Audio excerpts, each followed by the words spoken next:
Hi hello నమస్తే welcome to auto wala updates. ఇప్పుడే trigger warning movie చూడడం జరిగింది. ఈ మూవీ 1 hour 45 minutes రన్ టైమ్తో నెట్ఫ్లిక్స్లో తెలుగులో కూడా స్ట్రీమ్ అవుతుంది. ఈ మూవీ చూసాక నా ఎక్స్పీరియన్స్ చెప్పాలైతే నాకైతే నచ్చలేదండి. సో ఈజీగా మర్చిపోయే సినిమా అండి. సినిమా చూసిన ఒక 2-3 అవర్స్లోనే మనం అయితే మూవీని మర్చిపోతాం కూడా. నేనైతే హాలీవుడ్ మూవీ కాబట్టి మినిమం రేంజ్ యాక్షన్ సీక్వెన్స్లు ఇవన్నీ ఉంటాయి అనుకున్నాను. బట్ మెయిన్ లీడ్గా చేసిన హీరోయిన్ కష్టం తప్పితే ఫైట్స్లో ఇంకేమీ లేదు ఈ మూవీలో. కనీసం ఆ టైటిల్ ఎందుకు పెట్టారో వాళ్ళకనే తెలిస్తే బాగుండేది. టైటిల్కి జస్టిఫికేషన్ కూడా ఇవ్వలేకపోయారు ఈ మూవీ ద్వారా. ఇంకా హాలీవుడ్ మూవీ కాబట్టి మినిమం ప్రొడక్షన్ వాల్యూస్ విఎఫ్ఎక్స్ అన్న బాగుంటాయి అనుకున్నాను. అవి కూడా లేదు, మొత్తం నైట్ మోడ్లో తీస్తారు మూవీ అంతా. ఇంక ఈ మూవీ ఫ్యామిలీతో చూడొచ్చా అంటే ఎస్ చూడొచ్చు, అలాంటి కంటెంట్ ఏం లేదు. మూవీ అంతా కూడా తక్కువ లొకేషన్తో తక్కువ క్యారెక్టర్స్తో తీశారు కానీ ఇంపాక్ట్ లేకుండా తీశారు.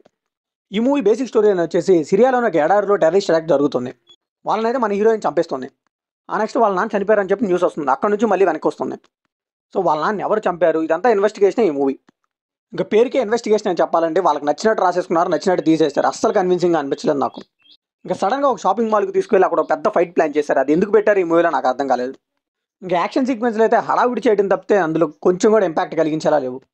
కొంచెం కూడా ఎంగేజింగ్ లేకుండా స్క్రీన్ పైన అలా తీసుకెళ్లారో నాకు అర్థం కాలేదు. కొద్దిగా కూడా ఎంటర్టైన్మెంట్గా లేకుండా, ఎంగేజ్ లేకుండా, ఆడియన్స్ అసలు చూస్తున్నారా ఎంగేజ్ అవుతున్నారా అనేది పట్టించుకోకుండా తీశారు ఈ మూవీని. సో నేనైతే స్టార్టింగ్ ఎడారి ఫైట్ చూసి మంచి ఎక్స్పెక్టేషన్స్ అయితే పెంచుకున్నా ఈ మూవీ మీద. తర్వాత అయితే మూవీ ప్రోగ్రెస్ అయ్యే కొద్దీ మనకైతే నిద్ర వచ్చేస్తుంది. ఫస్ట్ టైం అండి ఒక హాలీవుడ్ మూవీ చూసి నేనైతే ఎంత రిగ్రెట్ ఫీల్ అవుతున్నాను.